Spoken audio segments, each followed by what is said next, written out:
மாதா தொலைக்காட்சியின் இனிய இதயங்களே அனைவருக்கும் வணக்கம். எந்த நிலையில் நான் இருந்தாலும் என்னை வெறுக்காதவர் இயேசு ஒருவரே, என் இயேசு ஒருவரே என்ற அருமையான பாடலோடு உங்களை சந்திப்பதில் பெரும் மகிழ்ச்சி அடைகிறேன். ஆம் அன்புக்குரியவர்களே, எந்த வேலையிலும் நம்மை வெறுக்காதவர், நம்மை கைவிடாதவர் நம்முடைய ஆண்டவராக இயேசு கிறிஸ்து ஒருவரே.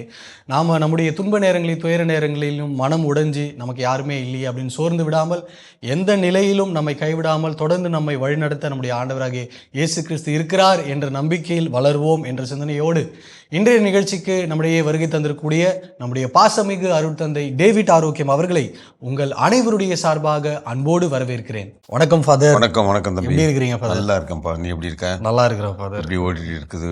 நல்லா போய் ஃபேமிலி லைஃப் நல்லா போயிட்டு இருக்கு. சிறப்பாக போயிட்டு இருக்கு. சிறப்பாக போயிட்டு. நீங்கள் தான் சமைக்கிறீங்களா? ஆமாம் ஃபாதர், கண்டிப்பாக 2 பேரும் சேர்ந்து தான் உதவி செஞ்சுக்கிட்டு. யார் மெயின் குக்கு? 2 பேரும் தான் ஃபாதர். 2 பேரும் மெயின் குக். 2 பேரும் மெயின் குக்கு. சரி சரி, சிறப்பு. சிறப்பாக என்ன செய்திகள் என்ன சொல்கிறாங்க? இனி நீங்கள் வழக்கம் போல அவர்களுடைய லெட்டர் படிக்கிறதுனாலே நமக்கு ஒரு மகிழ்ச்சி. ஏன்னா அவங்களுடைய அன்பை பகிர்தலும் நம்முடைய நிகழ்ச்சி பற்றி அவங்க அனுப்புறது தான் நமக்கு மிகுந்த உற்சாகத்தை ஊக்கத்தை அழிச்சிட்டு வருது. ஸோ அந்த விதத்தில் இந்த வாரம் ஒரு 4 கடிதங்கள் ஃபாதர் சொன்ன மாதிரி மெயிலையும் இப்போ வந்து ஃபோட்டோ எடுத்து லெட்டர் அனுப்ப ஆரம்பிச்சிட்டாங்க. ஆமாம் ஆமாம், ரொம்ப எளிமையாக அவங்க அனுப்புறதுக்கு வசதியாக இருக்கும் அப்படின்ட்டு. ஸோ 4 கடிதங்கள் போயிடலாமா ஃபாதர்? வாசிங்க. ஃபர்ஸ்ட் நம்ம ஆரோக்கிய ராணி ஃபெலிக்ஸ் சேவியர் ஃபாதர், மகாராஷ்டிரா, மும்பையிலேருந்து ரெகுலராக எழுத ஆரம்பிச்சிட்டாங்க. ஆமாம், ஃபெலிக்ஸ் சேவியர், ஆரோக்கியராணி ஃபெலிக்ஸ் சேவியர். இல்லந்தோறும் இறையாட்சியை கொண்டு வரும் மாதா தொலைக்காட்சியின் அனைத்து அருட்தந்தையர்களுக்கும் மற்றும் பணியாளர்களுக்கும் என் வணக்கத்தை தெரிவித்துக் கொள்கிறேன். கடவுள் வணக்கம் நிகழ்ச்சி எப்பொழுதும் போல் அருமையிலும் அருமை. ஒவ்வொரு நிகழ்ச்சியும் சூப்பர். குறிப்பாக அருட்தந்தை சேவியர் அந்தோணி அவர்கள் கூறும் கதைகள் 1000 மிக சிறப்பு. மாதா தொலைக்காட்சிக்கு வாழ்த்துக்களும் நன்றிகளும்.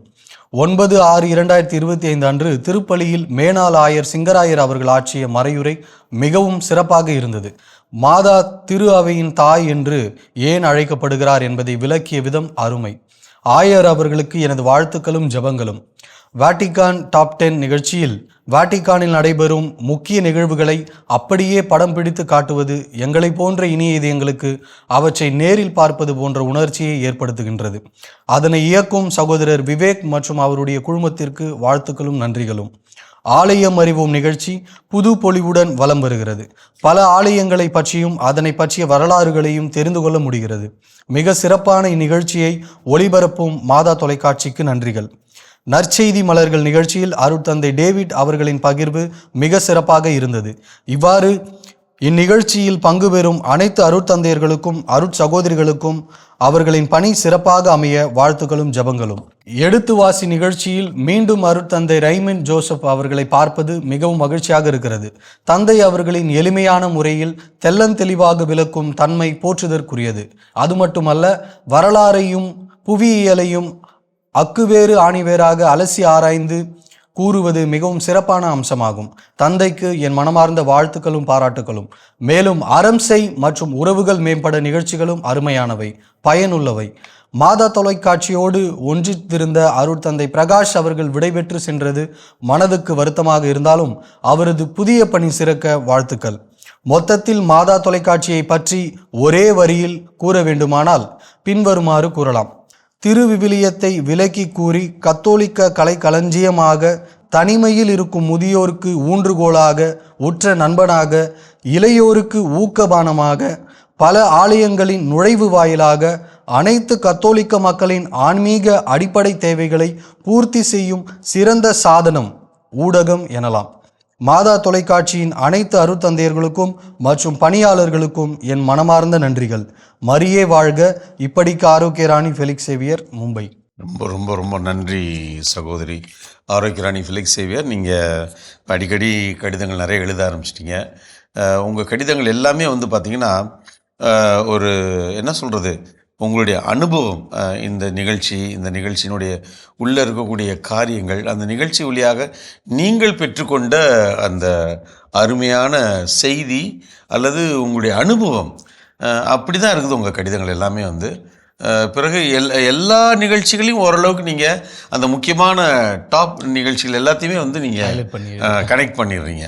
இந்த வேட்டிகன் டாப் 10லாம் பார்த்திங்கன்னா ஏற்கனவே இப்போ 10 ஆண்டுகளாக நம்ம வந்து மாத தொலைக்காட்சி ஆரம்பித்து 12வது ஆண்டில் இருக்கும். ஏறக்குறைய 10-11 ஆண்டுகள் நம்ம வந்து வேட்டிகன் டாப் 10 கொடுத்துட்ருக்குறோம். இந்த 11 ஆண்டுகளும் பார்த்திங்கன்னா முதல்ல 2 ஆண்டுகள் வரைக்கும் நம்மளுக்கு இலவசமாக அந்த எபிசோட்ஸ் கொடுத்தாங்க. அதன் பிறகு வந்து ஒவ்வொரு எபிசோடுக்கும் நம்ம ரோம் ரிப்போர்ட்ஸ்ன்ற அந்த நிறுவனத்துக்கு வந்து பணம் கட்டுறோம். எவ்வளோ கட்டுறோம்னா ஒரு எபிசோடுக்கு ஆல்மோஸ்ட் 250 யூரோஸு. ஒரு ஈரோன்றது வந்து ஒரு 85 ரூபாலேருந்து 90 ரூபா ஒரு ஈரோ இந்திய பணத்தினுடைய மதிப்பு. அப்போது 100-150 யூரோ வரைக்கும் நம்ம கட்டுறோம். ஏன்னா நம்மளுக்கு தள்ளுபடி கொஞ்சம் கொடுத்தாங்க. அதையும் வந்து திருச்சி அன்னாள் சகோதரிகள் நம்மளுக்கு உதவி செய்கிறாங்க. அங்கே பணி செய்கிற திருச்சி அன்னாள் சகோதரிகள் அவங்களுடைய வருமானத்துலேருந்து இந்த தொகையை அங்கே கட்டுறாங்க. அங்கேருந்து இங்கே வந்த பிறகு இதை தமிழாக்கம் செய்து இதை டப்பிங் செய்து எடிட் பண்ணி இந்த செலவுகளை ஒளிபரப்பு செலவுகளெல்லாம் நம்முடைய கோயம்புத்தூர் மேட்டுப்பாளையத்தில் இருக்கிற பிளாக் தண்டர் திருவாளர் சகோதரர் வின்சென்ட் அவருடைய குடும்பத்தார் நமக்கு வந்து உதவி செய்கிறாங்க. அப்போது இவ்வளோ பேருடைய உதவி, இவ்வளோ பேருடைய பணி. ஒவ்வொரு வாரமும் இந்த வாரம் திருத்தந்தை யாரை சந்தித்தார், அவர் என்ன செய்தி கொடுத்தார், எதை நம்மை செய்ய சொல்கிறார் என்பதையெல்லாம் அந்தந்த வாரம் நடக்கின்ற நிகழ்வுகளை உடனடியாக நமக்கு இங்கே அனுப்பி நம்ம அதை மொழியாக்கம் செய்து தமிழில் அதை வந்து நம்ம எல்லா மக்களும் கொண்டு போகிறோம். அவ்வளோ பணிகள் பின்னாடி இருக்குது. அதனால தான் என்னென்னா நம்ம மக்கள் இதில் வருகின்ற நிகழ்வுகளை வந்து ஓரளவுக்கு, ஏன்னா இது தொலைக்காட்சியில் பார்க்குறதுக்கு வந்து அந்த டயத்துக்கு தொலைக்காட்சிக்கு முன்னாடி இருக்கணும்.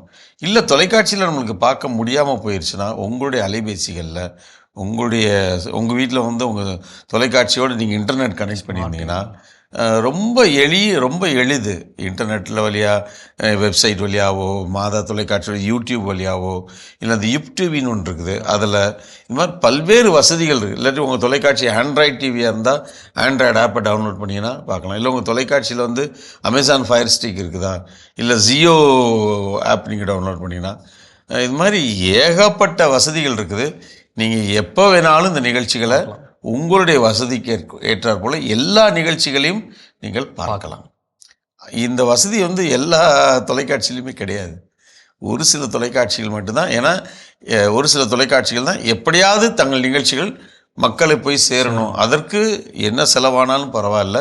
நான் சொல்கிற இவ்வளோ வசதிகளும் இலவசமாக உங்கள் வந்து சேரவில்லை.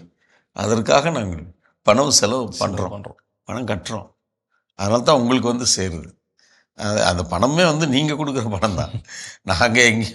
நீங்கள் வந்து நமது இனிய இதயங்கள் ஒவ்வொருத்தரும் நல்ல மனதோடு தாராள எண்ணத்தோடு என் திருச்சபைக்காக, என்னுடைய விசுவாசத்திற்காக, என் அயலான், என் சகோதரன், அவர் யாருன்னு எனக்கு தெரியாது, அவர் ஏதோ ஒரு நாட்டில் இருக்கிறார், ஏதோ ஒரு ஊரில் இருக்கிறார், ஏதோ ஆலயங்களோ இல்லாட்டி திருப்பலி நிறைவேற்ற தந்தையர்களோ எந்த வசதியுமே இல்லாத ஒரு சூழலில் ஒரு சகோதரி இருக்கிறார், ஒரு சகோதரன் இருக்கிறாங்க, ஒரு படுக்கையில் ஒரு வயதானவங்க இருக்கிறாங்க. இவங்களுக்கெல்லாம் நீங்கள் கொடுக்குற ஒரு 100 ரூபா, 200 ரூபா, 500 ரூபா, 1000 ரூபா, நீங்கள் நற்செய்தி அறிவிப்பாளராக இதை நம்ம எல்லாருமே கன்வின்ஸ் ஆகணும். நீங்கள் கொடுக்குற ஒரு சின்ன பணம், ஒரு 100 ரூபாயினால் எவ்வளவு பெரிய காரியம் பாருங்கள். ஆண்டவருடைய பிரசன்னத்தை நீங்கள் கொண்டு போகிறீங்கன்னா இது எவ்வளோ பெரிய காரியம், எவ்வளோ பெரிய ஆசீர்வாதம். இன்றைக்கு தோமையார் இங்கே வரலன்னா நம்மெல்லாம் ஆண்டவர் இயேசுவை அறிந்திருக்க முடியுமா? யோசித்து பாருங்கள்.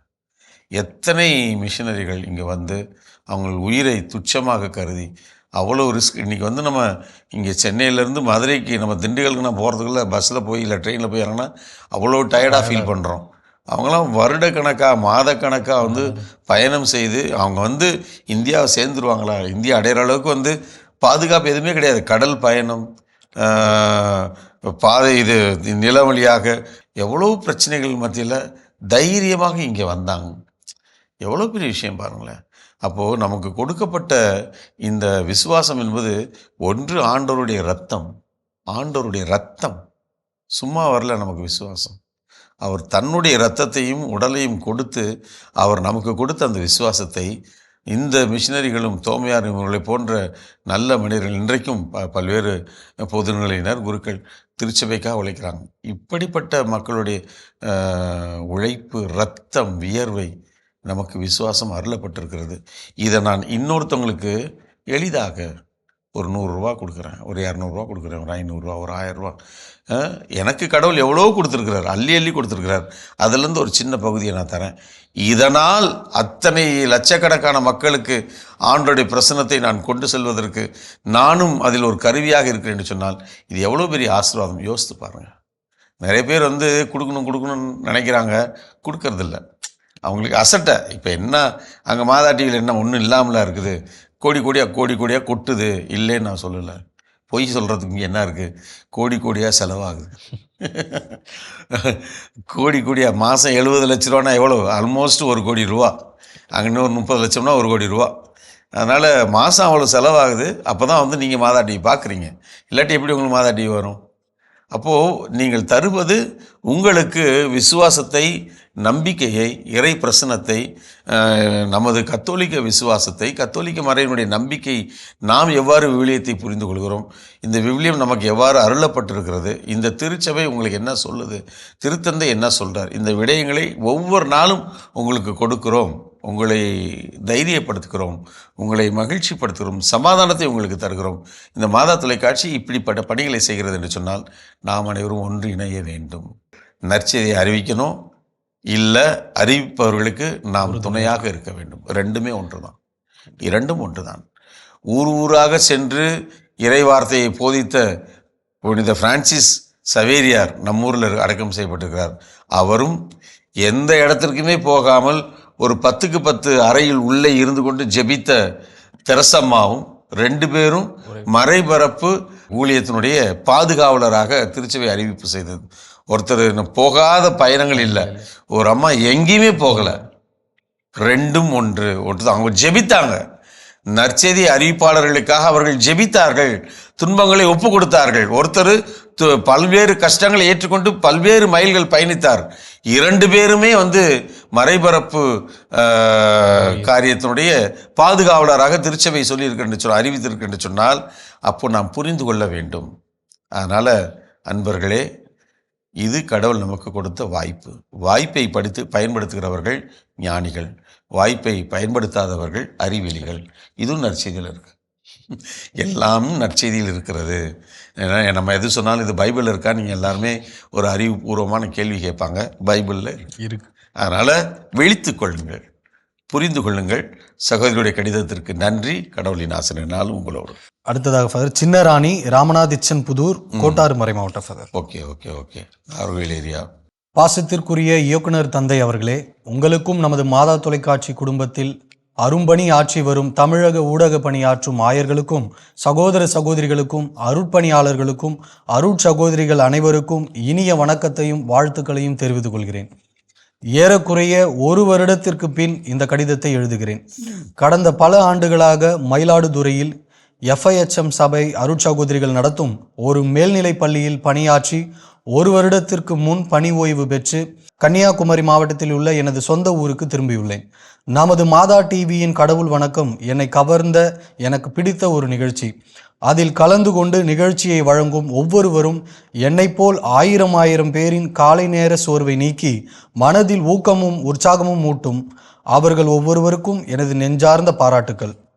தமிழ் ஜோவுடன் இணைந்து வழங்கும் உரையாடல்கள், அருட்தந்தை அவர்களின் சிறுகதை, டாக்டர் மதுரம் சேகரம் மருத்துவ அறிவுரைகள், விவசாயத்தை மேம்படுத்த விதிமுறைகள், இந்தியர்களாகிய நாம் பிறந்த நாள் வாழ்த்துக்கள், அப்பப்பா என்னை பெரிதும் வியக்க வைக்கும் எத்தனை விஷயங்களை உள்ளடக்கிய காலை வணக்கம் நிகழ்ச்சி. அருட்பணி ஸ்டான்லி, அருட்பணி பிரகாஷ் இவர்களின் தொடர்ச்சியாக பழைய ஏற்பாடு அரசர்கள் புத்தகத்திற்கான விவிலிய விளக்கங்களையும் விவிலிய இறை சொற்றொடர்களையும் அருட்பணி ரெய்மன் ஜோசப், அருட்பணி அந்தோனிதாஸ் வழியாக சிறப்பாக வழங்கி வருவது விவிலியம் வாசிக்க மிகவும் தூண்டுகோலாக அமைகிறது. வாழ்வு தரும் இறைவார்த்தை நிகழ்ச்சி வியாழன் இரவு 7:30 மணிக்கு, அதன் மறு ஒளிபரப்பு சனிக்கிழமை காலை 8:30 மணிக்கு அந்த வார இறைவார்த்தை பகுதியை தியானிப்பதற்கு மனதில் இருத்துவதற்கும் மிகவும் பயனுள்ள நிகழ்ச்சியாக அமைகிறது. ஃபாதர், நமது மாதா டிவிக்கு எனது பங்களிப்பை அனுப்பும் போதெல்லாம் அதற்கான ரசீதை உடனுக்குடன் அனுப்பி உறுதிப்படுத்துவதற்கு மிக்க நன்றி. நிகழ்ச்சிகள் வழங்குவதோடு எங்களுக்காக இறைவேண்டலிலும் ஈடுபட்டு இறையாசிரை பெற்று தருகிறீர்கள் என்று எண்ணும்போது மனதிற்கு நெகிழ்ச்சியாக உள்ளது. ஃபாதர், நானும் எனது தினசரி இறைவேண்டலில் நமது மாதா தொலைக்காட்சியில் பணிபுரியும் ஒவ்வொருவருக்காகவும் அவர்களின் உடல் உள்ள நலன்களுக்காகவும் ஜெபிக்கிறேன். சென்னை புனித தோமையார் மலை ஆலயம் திருத்தலமாக அறிவித்து அதற்கான சிறப்பு திருப்பலியை நமது மாதா தொலைக்காட்சியில் ஒளிபரப்பியது, ஆலயத்தின் வரலாற்றை பற்றி கூறியதும் பார்வையாளர்களையும் அதன் வழியாக புனித தோமையார் வாழ்ந்த காலத்திற்கே அழைத்து சென்றீர்கள்.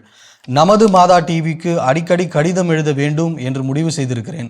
13/7/2025 அன்று உலக ஊடக நாளை சிறப்பிக்கும் உங்களுக்கும் நம் மாதா டிவி குடும்பத்தில் உள்ள ஒவ்வொருவருக்கும் இதயம் கனிந்த நல்வாழ்த்துக்களை கூறி எனது கடிதத்தை நிறைவு செய்கிறேன். கிறிஸ்துவில் என்றும் உங்கள் அன்பு சகோதரி ஏ. சின்னராணி, ராமானதிச்சன், புதூர், கோட்டாறு, மறை மாவட்டம். சகோதரி சின்னராணிக்கு எனது பாராட்டுகள், நன்றி. நல்ல அருமையான ஒரு ஓய்வு நாட்களை கடவுள் உங்களுக்கு அருளும் நான் வேண்டிக்கிறேன். அதனால் உங்கள் சொந்த ஊரில், உங்கள் சொந்த இடத்துல நீங்கள் அமைதியோடும் மகிழ்வோடும் நிறைவோடும் நல்ல சுகத்தோடும் இருக்கணும்னு சொல்லிட்டு எனது ஜெபங்கள் ஆசீர். நல்லா சந்தோஷமாக இருங்க. மாதா தொலைக்காட்சி நிகழ்ச்சியில் குறித்து நிறையா எழுத உங்களுக்கு இப்போ நிறைய நேரம் கிடைக்குது. அது எல்லாருமே ஏன்னு தெரில, அது காலை வணக்கம்னே சொல்கிறாங்க. ஆக்சுவலாக அந்த நிகழ்ச்சிக்கு பேர் கடவுள் வணக்கம். ஏன்னா இன்னும் மற்ற தொலைக்காட்சிகள் இப்படிப்பட்ட காலை நிகழ்ச்சிகள் வந்து ஒரு சில குறிப்பிட்ட தொலைக்காட்சிகளில் மட்டும்தான் இப்படி ரெகுலராக இருக்குது.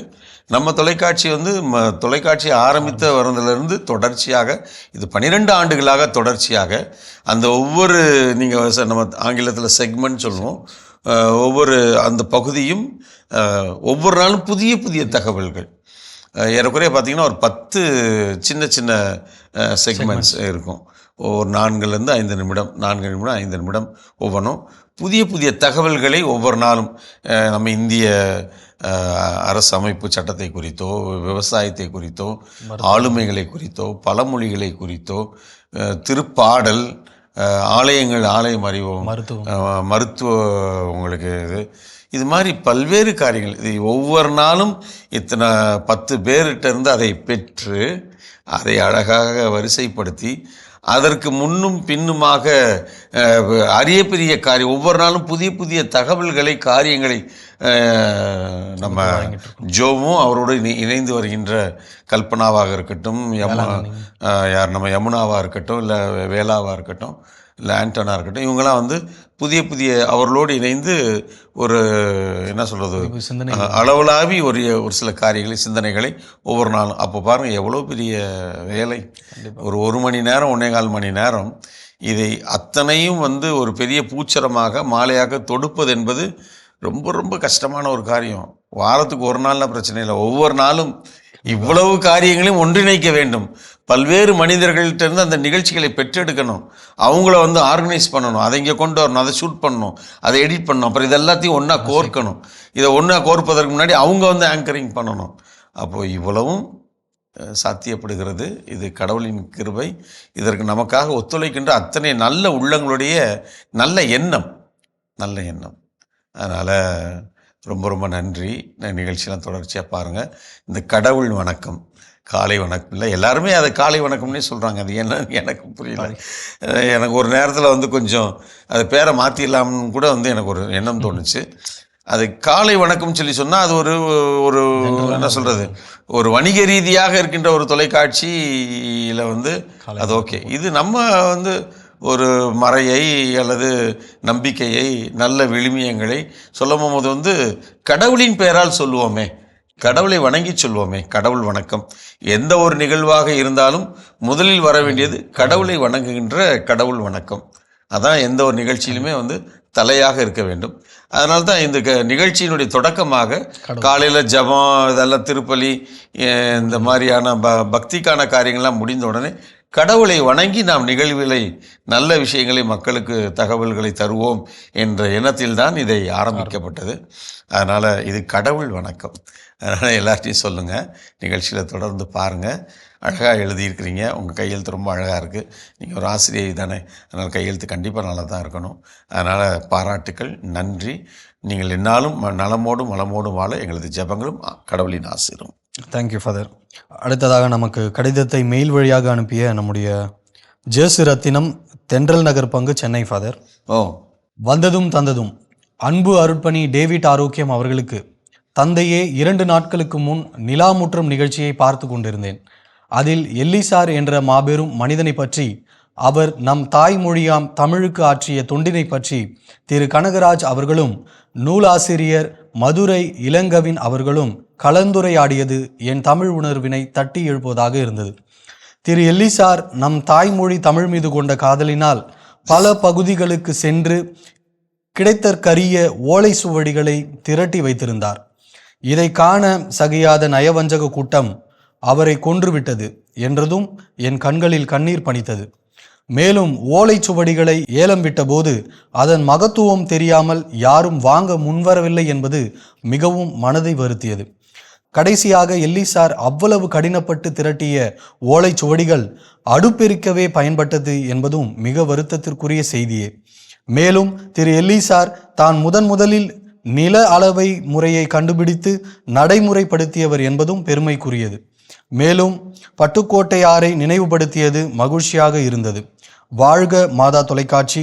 மாதா தொலைக்காட்சி பணிகள் தொடர வாழ்த்துகிறேன். நன்றியுள்ள உள்ளத்தோடு கே. ஜேசுரத்தினம், தென்றல் நகர் பங்கு, சென்னை. ரொம்ப ரொம்ப நன்றிங்க.